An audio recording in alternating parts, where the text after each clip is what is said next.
Amazing stuff, Shelly. Well, let's dive straight in.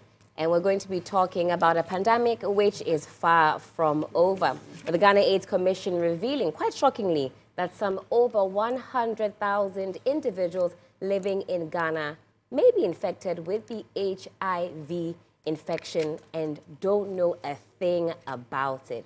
Well, this increase in the numbers of HIV/AIDS, very, very, very shocking and alarming that some over 100,000 persons could be living with the disease and don't have a clue. Grace, I'm coming to you first. You're our guest. Do you think there is still a lot of stigma around HIV? Do you think that is what is preventing, especially young ones, from checking their status? Or is it just that we're living in the era of YOLO? What is going on? You only live once. Well, I believe it has to do with the stigma that comes with having the infection. Because, I mean, gone are the days where when a person has HIV/AIDS, we believe that it's a death penalty. But today, due to science and then the medications that keeps coming up, I believe that we as persons or as individuals shouldn't look down on another just because they have the virus or they have the infection. And that's very important. But you would say that the stigma still lingers a little bit. It lingers, but I don't think it's that much like before. So why don't we see people testing? And you can see some of the stats and the regional breakdown. The Greater Accra region, of course, leading the charge. I think it has to deal with society and sometimes families, you know, because I believe when people get to know that, oh, this person has HIV/AIDS, and then people start to talk. They start to paint you like you become a demon all of a sudden just because you have HIV/AIDS, which shouldn't be so. And that is preventing people from checking. Shally, you're nodding in agreement. You think the same? A lot of people think it's a death sentence, which is not necessarily true, especially in today's day and age. Like we have amazing medications to suppress the virus before it goes into AIDS. And I think people should be made aware of what exactly is HIV, how can I protect myself, and how can I take the right precautions. Anita, are we still battling stigma? And do you think more education is needed? I think you recall when we were growing up, you saw a lot of adverts on television. AIDS be real, make you study the deal, the last girl where you chop baby, your last meal. Remember all of that? And it was so catchy, it stayed in your mind. Do we need to go back to that type of messaging? I think people are even more preventive, or they take more precautionary measures when it comes to, let's say, malaria or other things than HIV. It's been a while.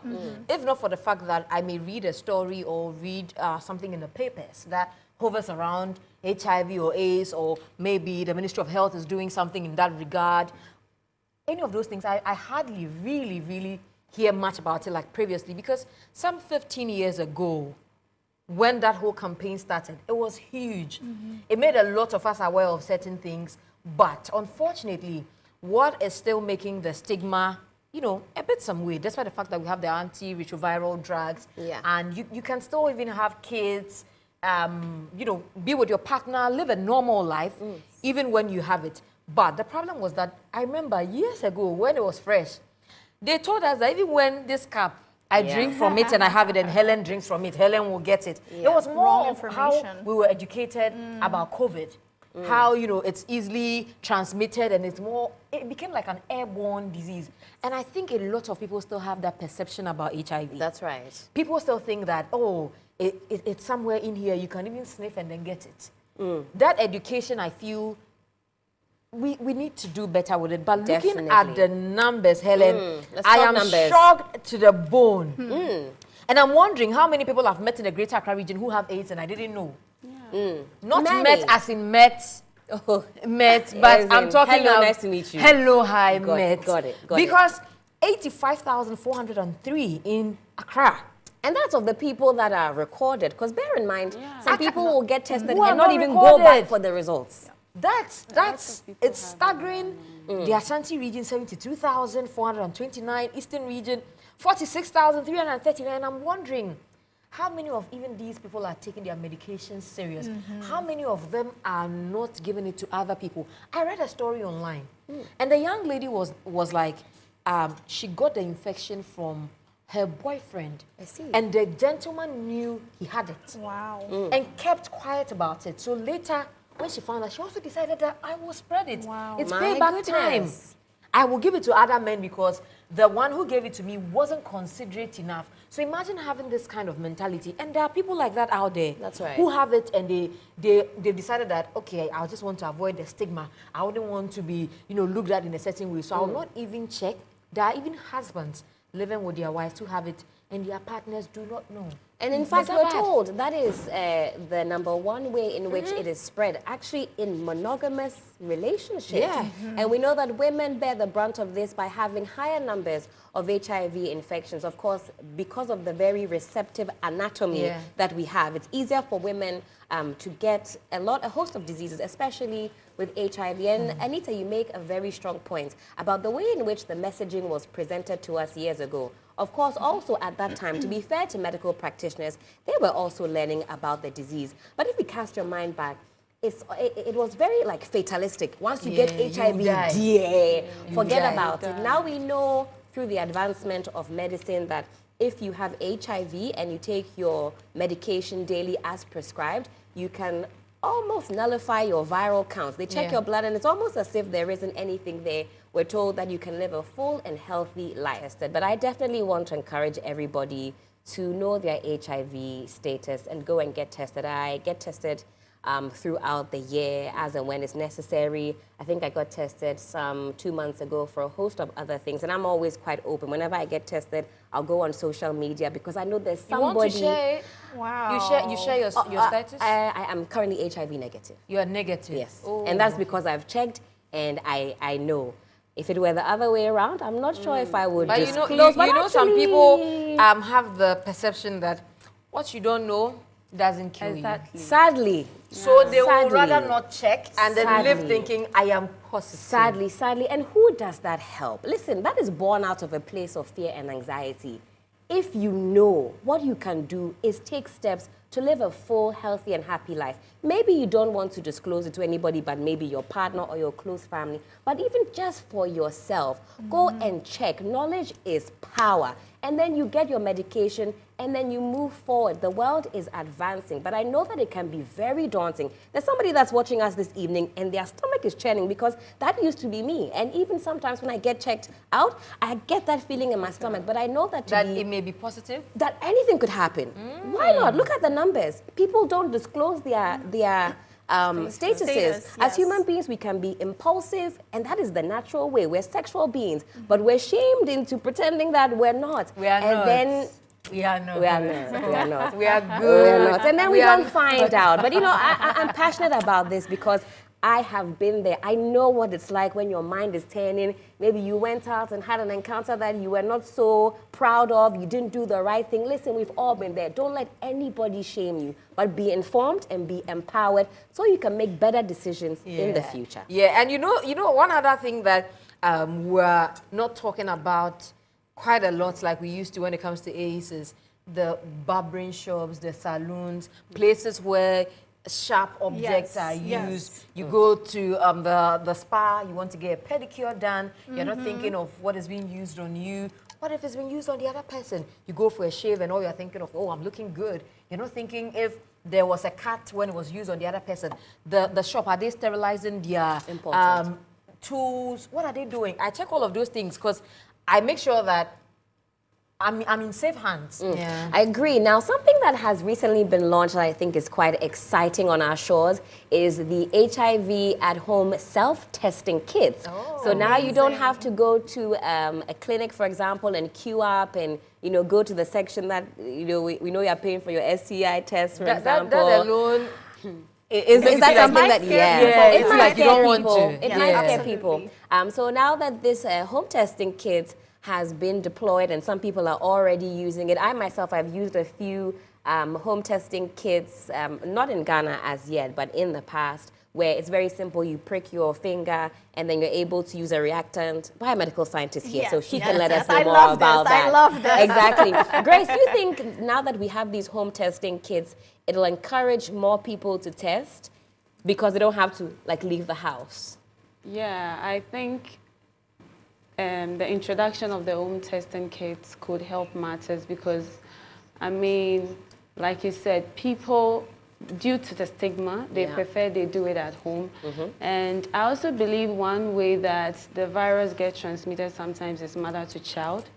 Which is sometimes... That's right. You know, it's very alarming. And I know some people are concerned about, well, if I have a home testing kit and then I test positive, for example, and I'm by myself and I have nobody to speak with, what do I do? I think what you should do in the event that you test at home and you're not sure of the results is to then go and see a doctor. And like Grace rightly said, another mode of transmission is mother to child. But if you're a mother who is reliably informed and you know your status, these days medicine has come such a long way that you don't even pass that on to your child. So a lot is happening in the world of HIV in terms of medication, treatment. People will seek out herbal remedies. There's nothing wrong with that. The prayer comes. The prayer comes. Anita, thank you for go that. And pray over HIV. Yes.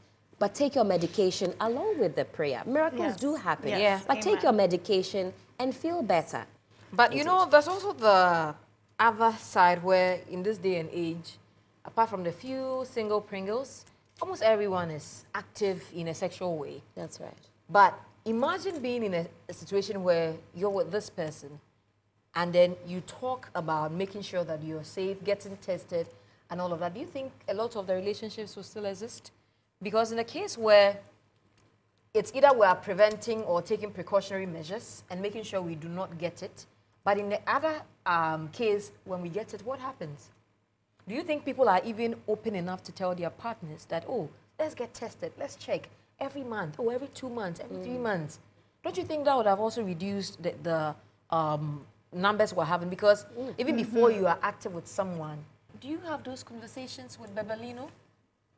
Well, I believe it's negative because... You believe? Yeah, because, I mean, before we all went to Big Mama's house, we had to get tested. So... You're safe? Yeah, I believe I'm safe. You're safe. Shally, you think we should be having those conversations? I think we should. I think as a society, that is something that we should work towards.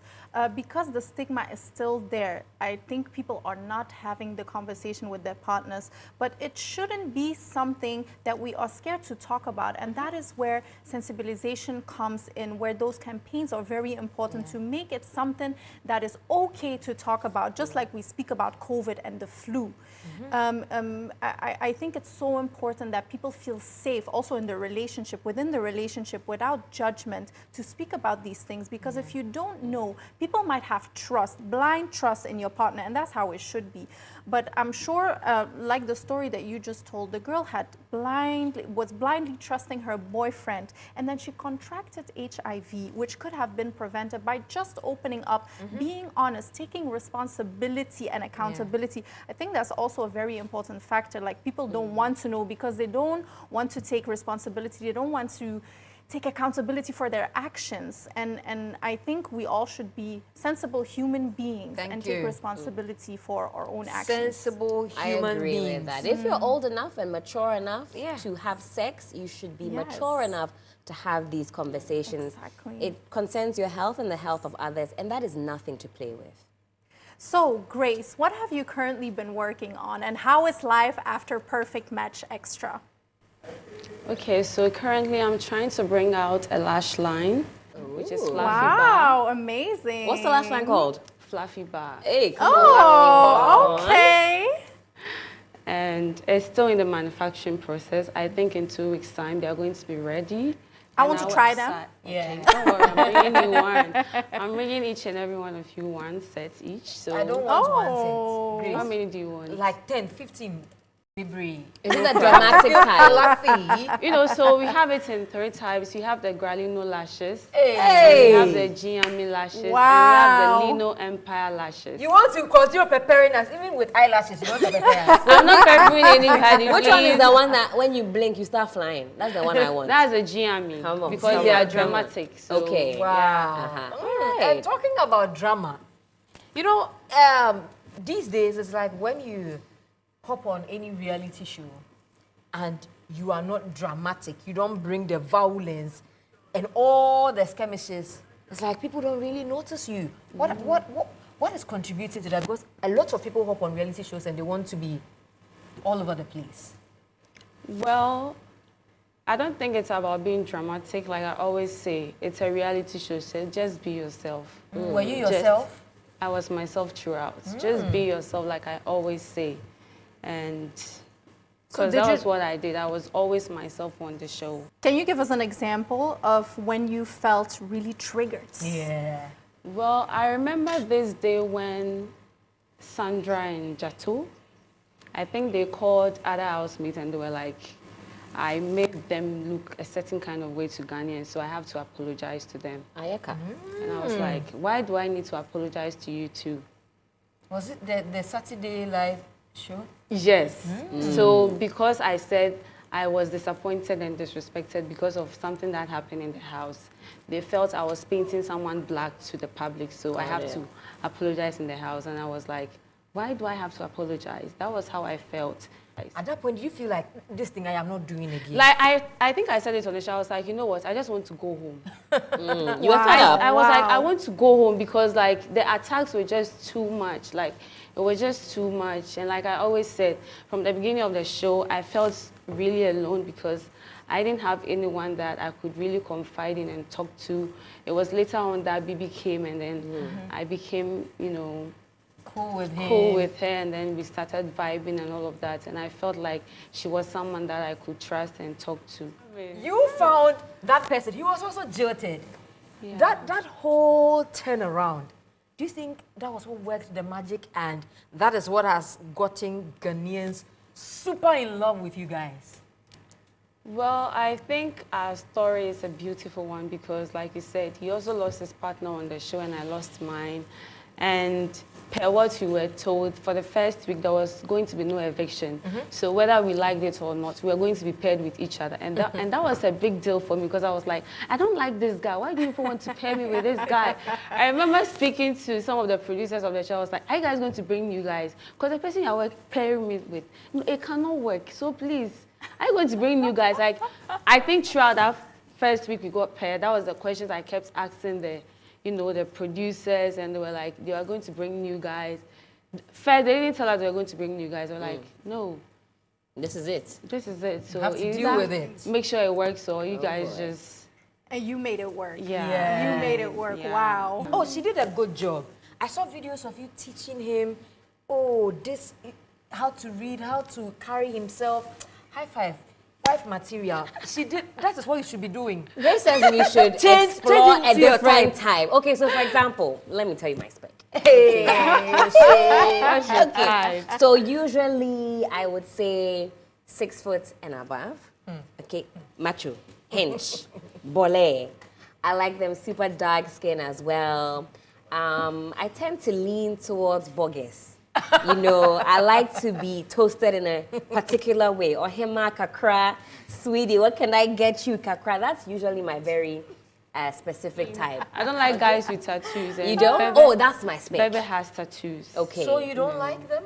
And, it's a bit, you know what But I now mean. you know how to trace all the different tattoos. Come on. You know the funny thing, I actually like tattoos. I love tattoos. Yeah, on a man, tattoos are beautiful. Hey. But see, that's how many of us women are. When you speak about your spec, you say, I want 5 foot, or I want 6 foot, I want him to look like this.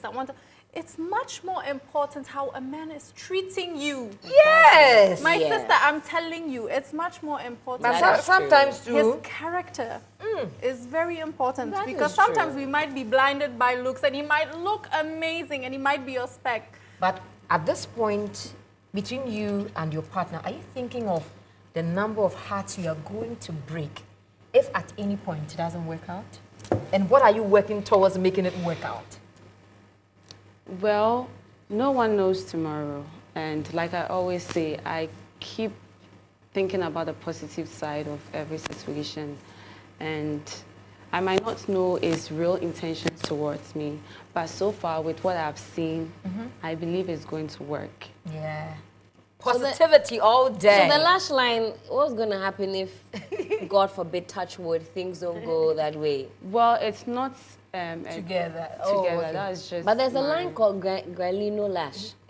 No, You rename Galino, it. no, we will just still be the named the Galino lashes lash. after the fan, like Oh, the fan okay. base. And at this point, Bebelino Grass should wear some of the lashes. He will wear, don't worry. Bebe wears one, Grace, Gralino. Hey, So Bebelino we just trying to make it for, you know, the 3 fan bases as All a right. collective. Okay, well, at this point, we're taking a quick commercial break. When we come back, we're still with the grace of Perfect Match Extra fame. We see all the love from the Gralino people. But don't go anywhere. We'll be right back. Do stay tuned. Yeah, this is